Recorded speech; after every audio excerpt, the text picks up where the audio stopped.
في مرض دلوقتي بقى اسمه الفير اوف كوميتمنت، مرض دلع كده بيسموه، بيحاولوا يقولوا احنا عندنا كذا كذا كذا كنوع من انواع التغطيه على النقص الداخلي. وكمان بقى في المتجنبين، وكمان بقى في الهاي بروفايل، كلها اسماء لشخص واحد بس، هو شخص مش عايز يرتبط ويشيل مسؤوليه، عنده تجارب سابقة كانت أسوأ شيء ممكن.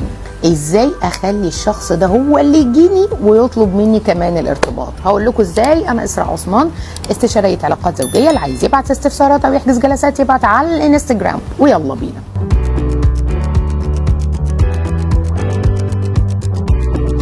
رقم 1، كل الناس الهاي بروفايل ايا كانوا هم مين بيحبوا الفلوس اللي طالعه من اشغالهم، لكن مش بيحبوا الشغلانه دي.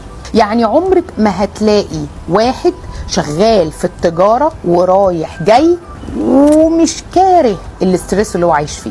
مستحيل تلاقي محاسب قاعد طول النهار قدام اللابتوب طلعان عينه وحابب الشغلانه دي. دايما كل بني ادم كان نفسه يعيش حياه مرفهه ومفيش اي تحمل لعبء مادي في حياته. طيب انا اعمل ايه؟ هو ده اللي ناقصه.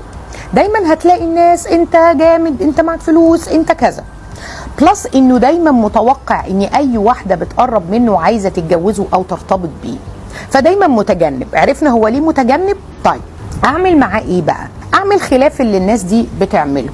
رقم 1، لما تتسنى لي الفرصه اني انا اتكلم معاه، لازم في النص كده اساله انت ايه هواياتك؟ انا حاسه ان انت كتير قوي على الشغلانه دي، يعني الشغلانه دي اقل قدراتك كده، عندي احساس بتعمل حاجه كده ولا كده. هتلاقيه دايما يا ما عندوش يا عنده حاجه صغننه قد كده. انا عايزاكي او عايزاك تمسك في الحاجه دي بايدك واسنانك وتقعد تسال اكتر واكتر واكتر. ولو هو مثلا بيكتب او هو مثلا بيغني اي حاجه، طب سمعني. ولما تسمع ده انا عايزاك طول الوقت تحسسه ان انت مركز قوي وعندك حس فني كده.